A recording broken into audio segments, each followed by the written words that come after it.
Colour के बारे में बात करेंगे। कौन सा कलर मैं पूछती हूँ आपको, पहले बताती हूँ, उनके बाद में पूछूंगा, तब आप है ना आपके पास में जितनी भी पेंसिल है वो कलर वैसे निकाल के दो मुझे। ये कलर है ना सफेद।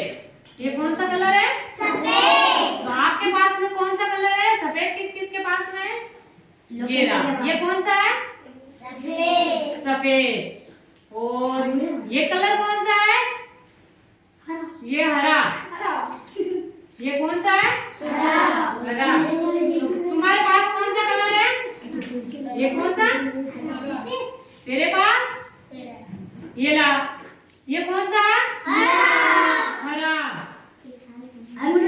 ये कौन सा कलर है? ऑरेंज।